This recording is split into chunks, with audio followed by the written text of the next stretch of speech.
The name of my book is All Alone on the 68th Floor, How One Woman Changed the Face of Construction.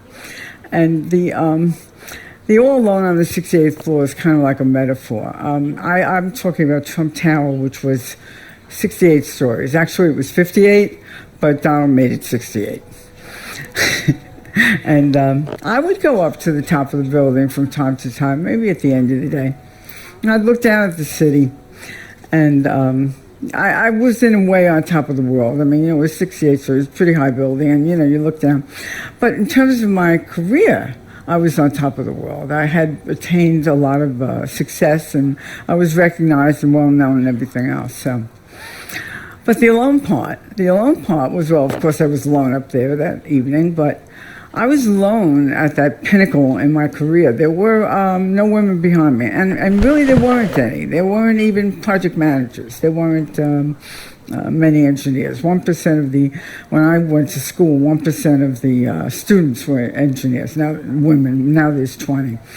But, so I'm looking at it now, and I'm talking to you, and I'm thinking, okay, how has it changed? And it has changed. There were more people. There were more women. But so I wouldn't be all alone. But it's not nearly what it should be, and we got to talk about how we're going to change that and how we're going to survive it at the same time. The part about being the woman who changed the face of construction, my son wrote that subtitle, and initially I wasn't going to use it, and then I thought, well, I have influenced people, and I've made them realize that construction is a place where women could actually work or thrive. But not change any faces. And the face hasn't changed. The face is the same as it's been forever. So we got to work on moving that forward and getting more women into the industry. Diversity is important. Repainting the industry will involve bringing in people of different national origins and races. I'm just going to talk about gender this time, okay? So, let's talk about how our industry is perceived to begin with, and then this is touched upon a little bit. It's not good. It's really not good. Right now, a recent survey was conducted, and 95% of companies, 95, I couldn't believe the number, I read it again and again, said that they're having trouble finding workers. And, there's a couple of reasons for that. One is the older people, as this was mentioned before, are retiring. So you have that, but you also have people that just don't want to be involved in the business, and we're going to talk about that. Right now, I'm just going to focus on a question of how do we get more women into this business, and what we can do, and what we must do, and then how we keep them. And let me refer back to something I call the Big Three, and you're going to hear me talk about this again. Discrimination, intimidation, sexual harassment. And that figures into why women aren't working, figures into why women aren't going into the business, and it figures into why they leave. And I will refer back to that again and again. Usually when I talk, I go through my history, and I'm just going to give you a little bit because I don't have as much time as I generally do. I was very good in math. I was probably the best math student in my secondary school, or my high school, we call it. And when we were ready to graduate, my guidance counselor said, become a math teacher. He didn't say become an engineer or anything about aerospace or study higher mathematics, because girls that went to university when I was graduating studied, they became teachers, basically, or wives. I mean, there weren't a lot of opportunities. I found my way into a school that had engineering. I wanted to be a lawyer, and I started out as a political science major, and I found my way into engineering. And I became an electrical engineer. And when I graduated, I know this is hard to believe, but there were no jobs for engineers. It was before the big computer moves and everything like that. So I took a job with an electrical contractor. And I had worked the summer before. My sister got me a part-time job. She was working for GC. And I did slab drawings, which I don't know if you know, the conduit that goes in the concrete. I did drawings showing the electricians where to put the conduits and where they turned up and where they turned down. And I worked on that, and I was good at it. And at the end of the summer, my boss said, let's go out. It was Mount Sinai Hospital, big job in New York City. Let's go out and look at what you did. So I went out, and we walked the floor, the construction. And it came back. It was great. It was interesting. The next day, a memo came out from the general contractor, and it said, no women on job sites. Talking 1971 here, okay? So it's not that long ago. It's a while ago, and the author of that memo actually became my mentor. But that's another story for another time. So I went to work, and I stayed with this company, and they made me an estimator. And I kudos to estimators. I think that estimators are great, and I applaud them and respect them, but it wasn't for me. I didn't like it. But what I used to do is I sat out in front of the office of the chief estimator, and contractors would come in, selling panels or wire or whatever, and they'd see me there, and they'd give me stuff to copy. And that was basically, I was the girl. And, the presumption was that that's what I was doing. So I got fed up with that company, and I left. And I went to work for a very big electrician. I thought I'd have more opportunities there. And I did. They made me a project manager, assistant, but I was project manager on a little job in renovation. And that was very good. And I still worked in the estimating department. We got a job to estimate Moscow World Trade Center. This is, again, many years ago. And I worked on this. I worked on it night and day, along with a small team, and we worked with the Russians. As a matter of fact, we entertained them, which is, if you want to hear about sexism, I will tell you about the Russians. Anyway, we got down to the final three, and they said, okay, come to Moscow. And the whole team was going to go to Moscow. The whole team except Barbara. Because a woman doesn't go traveling with the men to Moscow. So I lost that opportunity. I still stayed with that company, and I ended up getting that job. We were doing a big project in Manhattan called City Core Center. And they needed people on the job site, and the project manager there wanted me. And the foreman, who, runs the man, you all know that, he wanted me too. He liked me, and he knew me well. And the vice president in the company wanted me there too. So it was a done deal. I was going out there. The superintendent of labor got wind of it. It's the guy that runs all the labor on all the jobs. And he said, no way. She's not doing it. And that was the end of it. I didn't get that opportunity. So I left that company as well. I ended up working for a general contractor. I started out, it was on the same project, City Core Center, and my job was to review electrical change orders, which I thought was maybe a little wrong for me to do that because I knew everybody's, I knew all the estimating rates and, how they labeled jobs, so that they couldn't, call any fast ones. But then I found out the contractor was thrilled, because his change orders had been sitting around for 2 years without being reviewed. So I ended up doing the electrical, and then when I was finished with that, my mentor boss said, you're going to do plumbing. I said, what the hell do I know about plumbing? He says, don't worry. They want to get paid. And there was a room full of change orders for every trade. Nobody had been processing changes for almost 2 years. He said, they will show you. You'll sit down on the drawings, and they will show you what's the vent and what's the waistline and where the all this stuff goes and how it works. And they did. And so I learned plumbing, I learned steam fitting, I learned structural steel, I learned ductwork, and I picked up all these different trades, and I was good at it. And my mentor guy said, okay, I'm going to make you a mechanical superintendent, which you know what that is, right?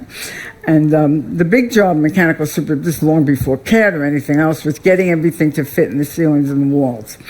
And They had 5 guys, from each of the 5 mechanical trades, and each one of them was, like a house, and big voices and commanding, and they would fight with each other, and I managed to get them all. I wouldn't let them touch a ceiling. I wouldn't let them move a light, change the duct, make a pair of pants, flatten the duct, relocate the pipe. And we got things done. The tin knocker, it turned out, had made a whole bunch of black iron already before coordination, and it wasn't working. And I said, get rid of it. I don't care. So he went back to his boss, and his boss called my boss, the mentor, and he screamed at her, she doesn't know what she's doing, get rid of her, she's useless, blah, blah, blah. This, of course, made me, because my mentor now knew that I wasn't taking anything from anybody and I was doing the proper job. So I did very well at this project. And we had a superintendent who was in charge of the ballrooms and the meeting rooms and the main kitchens. It was a hotel job, the Grand Hyatt. And he had a limp. He was in a car accident, and his lawyer told him, you can't work anymore, that's it. So the project was moving along, and all of a sudden this guy said, no day's notice, I'm leaving. And we needed a superintendent. So my mentor came to me and he said, I'm going to make you superintendent and take Harry's place. I said, do you think I could do that job? He goes, why the hell do you think I would offer it to? So apparently he thought I could do it, and I got the job of a superintendent. So you can see that in my career I've played every role, from draftsman, assistant project manager, estimator, superintendent, mechanical superintendent, senior project manager. I've done all that. When I was at the Hyatt, I met a man and a woman who liked me a lot, and that was Donald and Ivana Trump, and Donald Trump hired me to be in charge of Trump Tower, and I did the Trump Tower project. And, I went through and did some other projects and everything else. I'm not going to go into that too much. I just wanted to give you my background. Now I want to go back to where we were in this discourse here. So I'm going to tell you, and you've already heard some of this. Where are my... I didn't click. I clicked my own, but I didn't click this one. Some of my jobs. Here's the numbers, current numbers that we have. Women in construction, here is 9 to 10% in the U.S., 13 to 14. I think someone said 14. This number to me is misleading at best, and basically I think it's useless, because it includes every secretary, every clerk, every accountant, everything. All wonderful people, hardworking people that add to the job, but they are not construction people, okay? So when you get down to the real construction people, what do you have? You have maybe 6, 7% project managers if you're lucky. In the U.S., you've got 3%. We have 3% in the trades. You have 1. And the first time I heard that 3% number was in 1978. When President Jimmy Carter signed an executive order, which is like a presidential decree, that said, on all federal jobs, you must have 6.9% women working in the trades, right? 1978. Never happened. I'm going to talk about that later. But that's how long we've been sitting at 3%. Architects, we have more. You have almost as much as we. 25% is a lot. Of course, this number is skewed by the fact that they include interior designers, which is typically a female role. Engineers, we have 20, you have 15. We've had 20 since 1989, I think, or 90. That number is stagnant, and your number is stagnant too. But the bottom number is the interesting thing, is how many are working as engineers. 13% in my country. What do I have there? 10% in yours. Basically, a third of the women that have engineer degrees are not doing the job, and there's reasons for that. We're going to talk about that too. So we're talking about repainting the industry here, and the questions are, how do we get women into construction? We've talked about that, but we're going to talk more about it. And then when they're there, how do we keep them? And I mentioned the big 3, and this comes into play with why women don't want to work in construction and why they leave. I think I told you about the 95% of companies looking for workers, and talk a little bit more about that. Kids don't want anything to do with construction, children. And nobody talks to them about it, really. There was a survey of millennials, and this is the truth. They actually said they wouldn't work in construction. A very large percentage wouldn't work in construction for any money. Now, of course, people will do anything for any money, but that was a profound finding, that they wouldn't work in construction, because construction has, I'm sorry to say, a very bad image. There were engineers that were asked to take a picture, like 20 engineers working for a company. They would not take a photograph with hard hats on. And I read in a recent article that I read, you have more articles about women in construction, by the way, than we do in the U.S., which is interesting, that major engineering companies were saying that they did not want hard hats in their promotional materials or in their educational materials. So this perception of the hard hat, and that is where our construction industry follows this hard hat, is not a good thing. It's not a good one. People don't want to do this. Guidance counselors are not talking to people about going into construction. And what you have basically is this image of the hard hat, the guy, the brawny guy, loudmouth, maybe not so bright. You know, again, thanks to the media and Hollywood, which is how we're getting this information. Plays loud music, sits on a job site, probably is lazy, and all he does is leer at women and catcall. That's the image. And by the way, it's not completely wrong. Where did the plumbers crack from? That's right from the industry. We didn't make that up. So I give you a scenario, right? There's 10 guys sitting outside a construction site, maybe at lunchtime or something. Oh, I got to move fast. And woman walks by, and one guy makes a crack. They're not all bad. One guy is bad, so he makes a crack. Now, you've been in this position if you work in construction, and you know there's absolutely not one single right thing to do in this situation. Can't do anything right. Probably the best thing is to walk away. But let's say the woman engages him. She comes back with the F-bomb or something like that. Now, the 10 of them are involved. All of a sudden, it's a group mentality. And that's what we're up against. We're up against a group mentality of people that are not all bad. 10% of them, not even 10%, a few of them. But they bring they incite the group, and then the people have this vision about women, and they act accordingly. Change the scenario and put 2 women on that crew out of the 10. It's not going to happen. It's never even going to come up. The guy is not going to make that remark. And maybe because he respects women. Maybe because, I'll take the paternalistic attitude right now. Not my wife, not my daughter, not my sister. You don't mess with these people. Well, now they're saying, you don't mess with my coworkers. And what that means to me is that women have gotten respect from the people they work alongside of. And this is terribly important. Terribly important. What are these women doing with these men?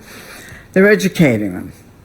And that's one of the things that we got to do, is educate the public about what women can do and about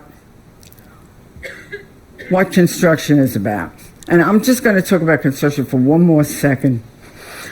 It breaks my heart to hear people malign construction as not, the industry you want to go into. When I think of construction, I think of St. Paul's Cathedral. I think of the Empire State Building. And I think about the people, men, and it was men, in the future it'll be men and women, that put themselves into this, and they worked on this project, and what they did, and how you can see what they did. And I think about myself, and I think about all of us who are working one way or another in connection with construction. And we work on a project, and then we walk past that building, say it is. I have my name on a building. Don't ask me why, but it's there. And you point to it and you say, I did that. I helped build that.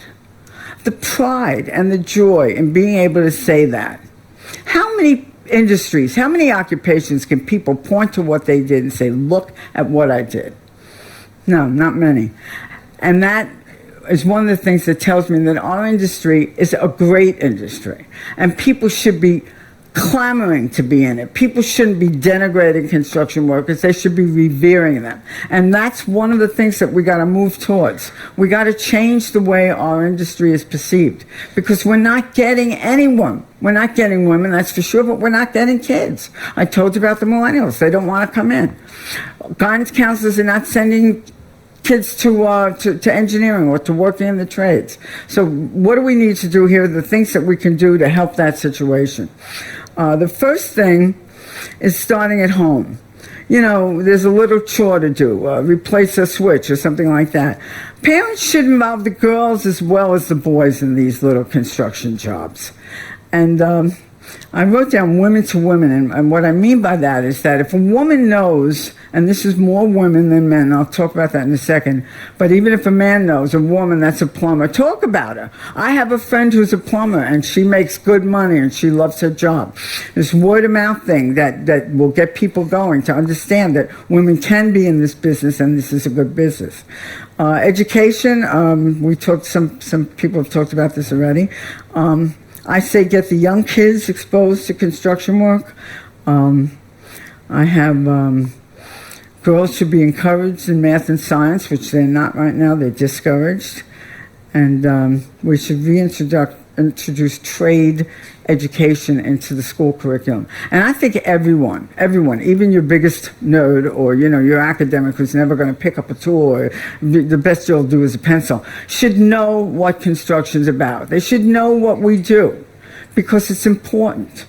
Everybody should know about it, and in school, you know, that helps change the face of it and makes our image better. There are state programs where I live. There are local programs. We have something similar to what you mentioned about women. It's called Non-Traditional Employment for Women, and it's a group that takes women, mostly poor women, and teaches them, it was what they call pre-apprenticeship. It gives them skills in certain trades, and I think they do electricians and do carpenters and stuff like that. And then this particular company, this particular group works with the unions, and most of my experiences with unions, you don't have the same kind of thing here, but New York used to be a union town. Now we're getting non-union employers in, but the unions are very important because they have a public face, and what they do reflects or guides what society does. So this group went to the unions and they got them to agree to include something like 10% of women in their apprenticeship programs, which is phenomenal. That is really, really phenomenal because we're talking 3, remember that. So I checked this out. I want to believe it, and I called the Tin Knockers Union, the duck people, and I found out, and I was astonished at this, that 16% of the apprenticeships in the program right now are women.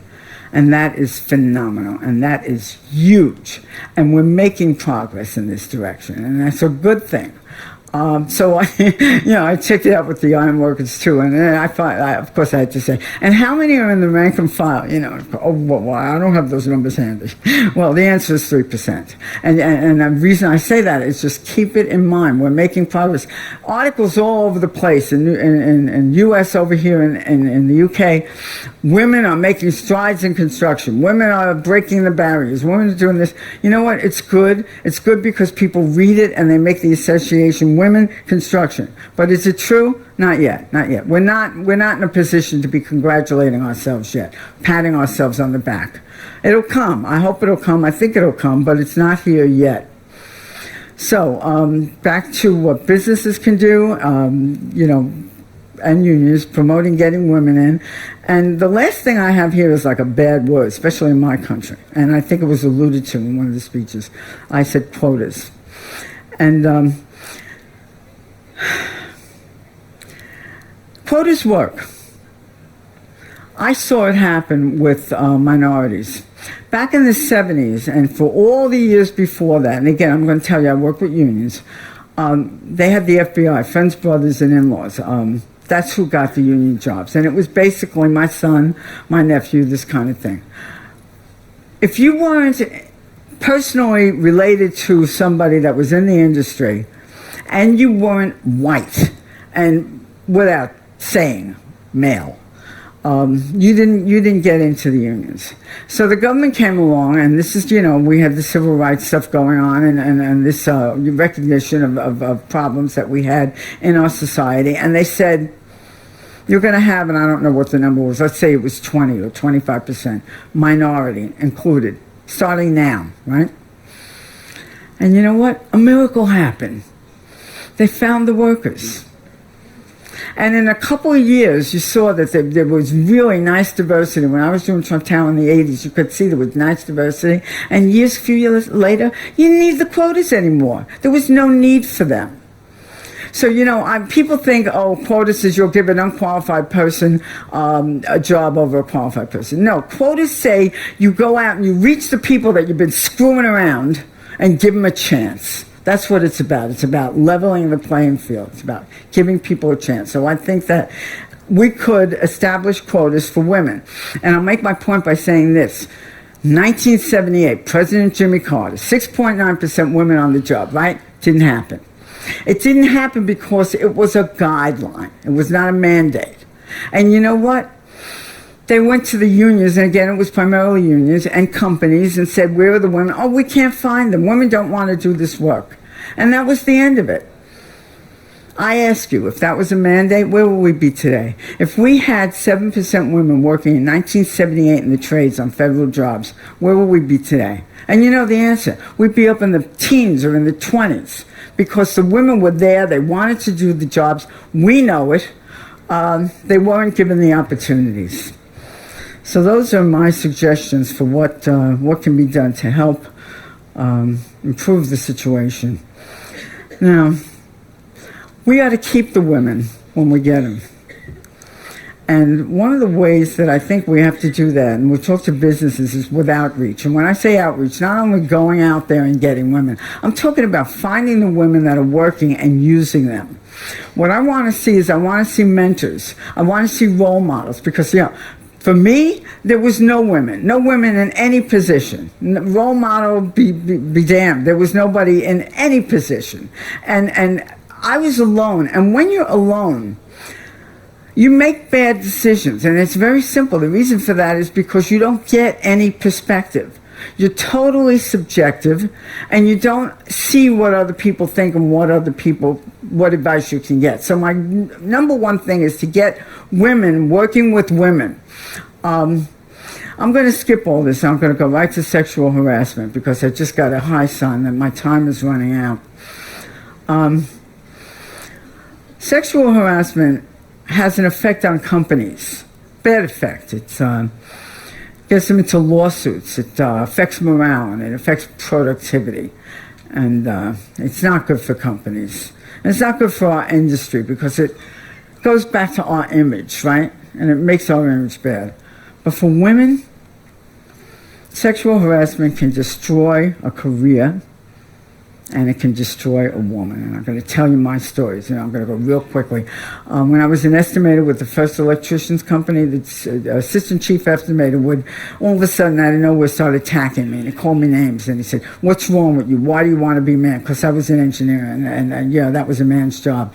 And real quickly, I internalized all this stuff. I stood for it. I took it. I didn't fight back against it. And then when I got into the field, I was wearing an army jacket and jeans and work boots, but somehow everything was about sex with me.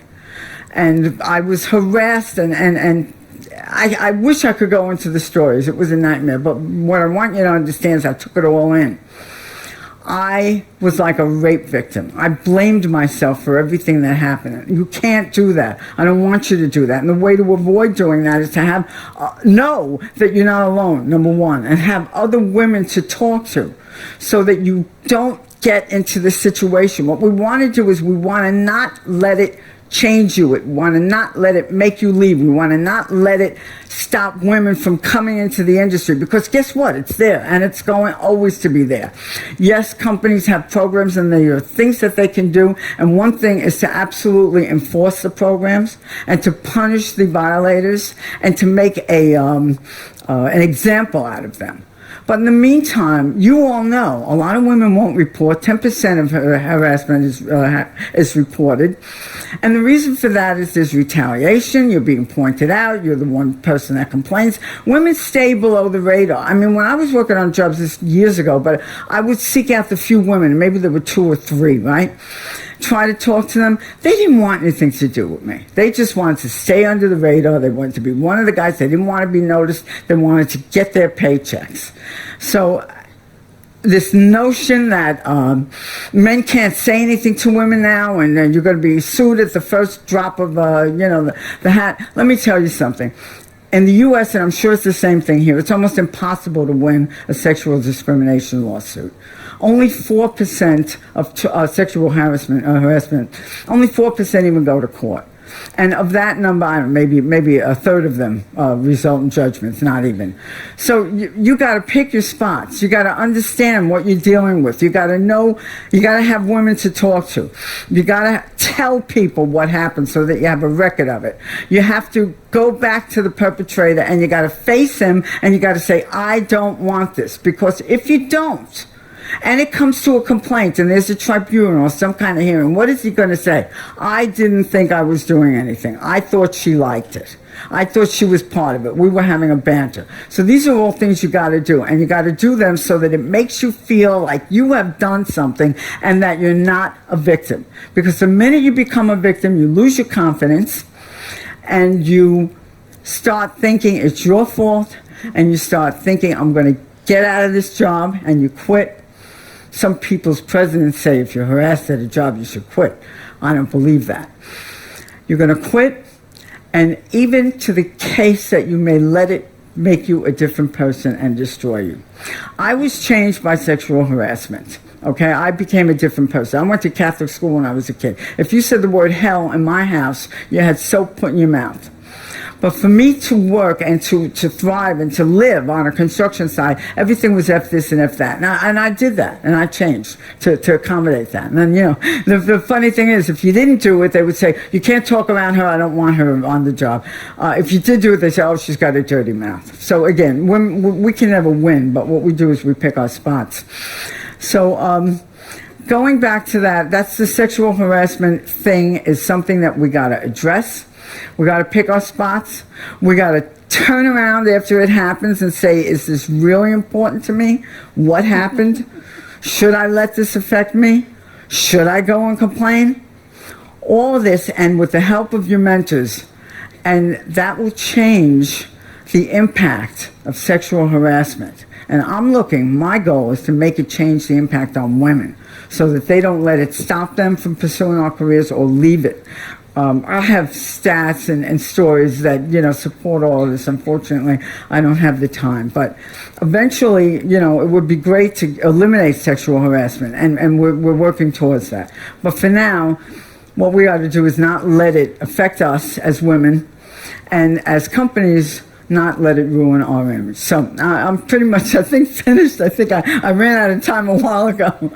Anyway, so thank you for listening to me, and I'm here. There's coffee breaks, so if you want to, ask questions or anything, come on up. And do we have time for questions or? No, we don't. Okay, but I am here, so come, write me, send me an email, call me. Thank you.